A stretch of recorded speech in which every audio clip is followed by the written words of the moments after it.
السلام علیکم ورحمۃ اللہ وبرکاتہ۔ نحمدہ و نصلی علی رسولہ الکریم، اما بعد۔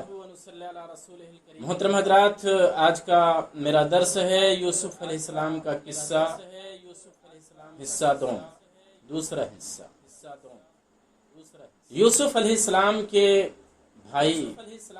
اپنے باپ یعقوب علیہ السلام کے پاس پہنچے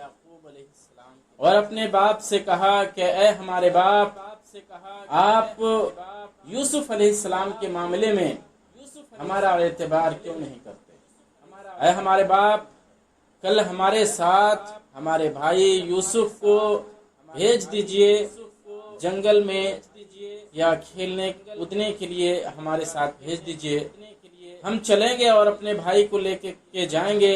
ہم وہاں شکار کریں گے، کھیلیں گے، کودیں گے، کھائیں گے، پیئیں گے، اس لیے اے ہمارے باپ ہمارے ساتھ یوسف علیہ السلام کو بھیج دیں۔ یعقوب علیہ السلام نے کہا کہ میں یوسف علیہ السلام کی جدائی برداشت نہیں کر سکتا،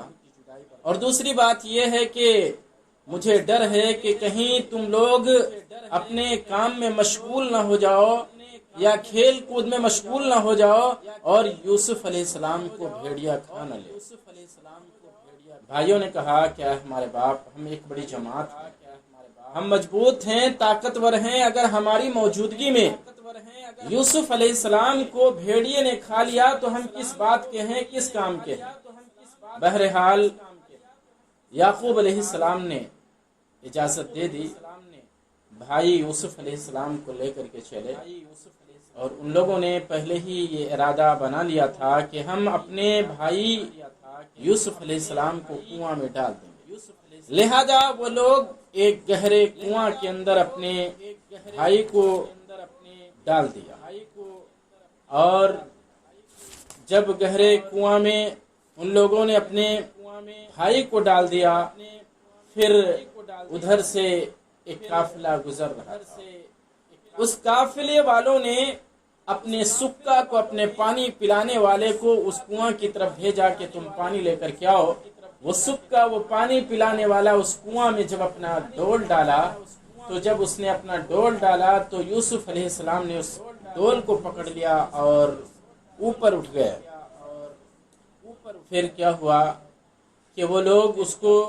لے کر کے گئے اور مصر کے اندر یوسف علیہ السلام کو بیچ دیا۔ اب کیا ہے کہ یہ لوگ شام کے وقت،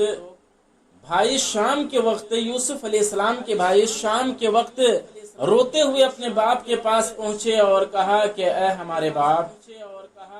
ہمارے بھائی یوسف علیہ السلام کو بھیڑیے نے کھا لیا، ہم نے ان کو اپنے سامان کے پاس رکھا ہوا تھا اور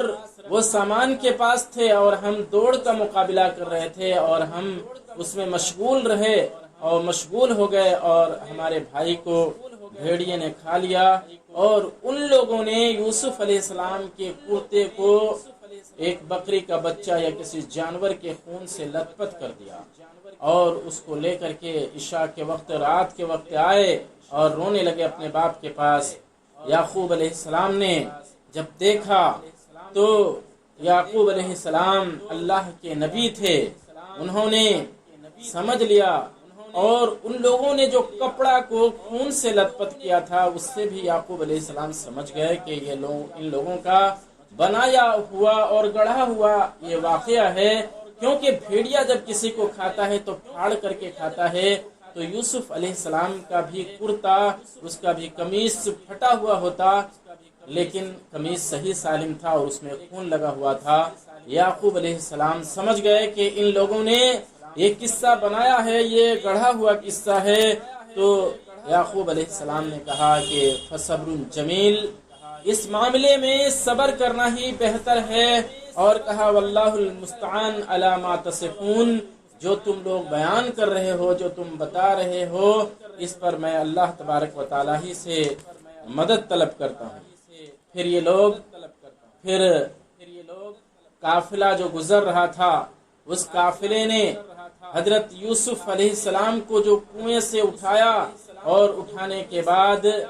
یوسف علیہ السلام کو لے کر کے مصر کے اندر گئے، اور مصر کے اندر یوسف علیہ السلام کو ان لوگوں نے بیچ دیا۔ اس وقت جو مصر کا بادشاہ تھا، اس کا وزیر خزانہ جو تھا، اس کا نام عزیز تھا۔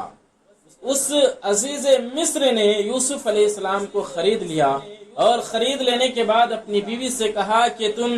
اس بچے کی اچھی طرح سے دیکھ بھال اور اس کی نگرانی کرو۔ اللہ تبارک و تعالیٰ سے امید ہے کہ اللہ تبارک و تعالیٰ اس کے ذریعے سے ہم کو نفع دے گا، یا ہم اس کو اپنا بیٹا بنا لیں گے۔ پھر اللہ تعالیٰ نے کہا کہ یوسف علیہ السلام کو اس طرح سے ہم نے مصر کے اندر داخل کر دیا، اور ہم اس کو خواب کی تعبیر کا علم سکھائیں گے۔ اور جب یوسف علیہ السلام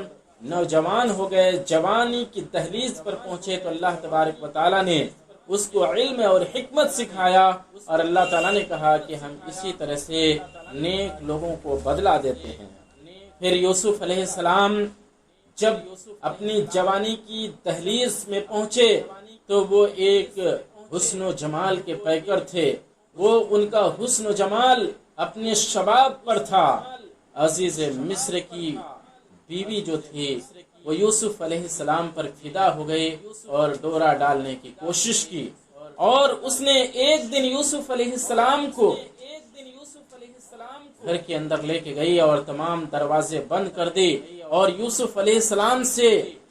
اپنے ساتھ برائی کرنے کے لیے کہا۔ یوسف علیہ السلام نے کہا کہ یہ کیسے ہو سکتا ہے، آپ کے شوہر میرے آقا ہیں، انہوں نے مجھے اچھی طرح سے دیکھ بھال کی ہے، انہوں نے میری نگرانی کی ہے، میری حفاظت کی ہے، میں ان کے گھر میں رہا، ان کے یہاں بڑا ہوا، میں ان کی بیوی کے ساتھ ایسا کیسے کر سکتا۔ یوسف علیہ السلام انکار کیے، اور یوسف علیہ السلام وہاں سے دروازہ کھولتے ہوئے باہر کی طرف نکل کر کے بھاگنے لگے، اور عزیز مصر کی بیوی پیچھے پیچھے دوڑ رہی تھی، اور اس طرح سے عزیز مصر کی بیوی نے یوسف علیہ السلام کے کرتے کو پکڑا، اور حضرت یوسف علیہ السلام کا کرتا پیچھے سے پھٹ گیا۔ اسی بیچ میں دروازے کے پاس عزیز مصر سے ملاقات ہو گئی۔ عزیز مصر نے یہ واقعہ دیکھا،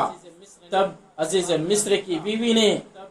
کہانی بنائی اور یہ الزام لگایا یوسف علیہ السلام پر کہ یوسف علیہ السلام میرے ساتھ برائی کا ارادہ رکھتا تھا، کیا آپ اسے قید میں نہیں ڈالیں گے، کیا آپ اسے سزا نہیں دیں گے؟ پھر کیا ہوا کہ اس معاملے میں ایک بزرگ شخص، ایک فیصلہ کرنے والے نے فیصلہ کیا، اور فیصلہ یہ کیا کہ اگر یوسف علیہ السلام کا کرتا پیچھے سے پھٹا ہوا ہے، اس کا مطلب یہ ہوگا کہ عزیز مصر جو ہے کی بیوی جو ہے یہ اس کا قصور ہے، اور اگر یوسف علیہ السلام کا کرتا آگے سے پھٹا ہوا ہے تو یوسف علیہ السلام اس معاملے میں قصوروار ہیں۔ لہذا جب دیکھا گیا تو یوسف علیہ السلام کا کرتا پیچھے سے پھٹا ہوا تھا، تو عزیز مصر نے کہا کہ یوسف علیہ السلام عارض عن حاجہ، اس سے تم اعراض کرو، اور اس معاملے کو تم طول مت دینا، اس معاملے کو لوگوں تک مت بولنا، ایسے معاملات کو چھپانا ہی بہتر ہوتا ہے، اس معاملے کو تم طول مت دینا۔ اور اپنی بیوی سے کہا وَاسْتَغْفِرِي لِذَنْبِكَ إِنَّكِ كُنْتِ مِنَ الْخَاطِئِينَ، تم اپنے گناہوں کی اللہ تبارک و تعالیٰ سے بخشش طلب کرو، بے شک تو خطا کار ہے، تم نے خطا کی ہے۔ محترم حضرات، آج کے درس میں اتنا، انشاءاللہ اگلے حصے میں یوسف علیہ السلام کے واقعات کو دیکھنے کی کوشش کریں گے۔ اللہ تبارک و تعالیٰ یوسف علیہ السلام کے واقعے سے نصیحتیں، عبرتیں لینے کی توفیق عطا فرمائے۔ آمین۔ وآخر الدعوانا ان الحمد للہ رب العالمین۔ السلام علیکم ورحمۃ اللہ وبرکاتہ۔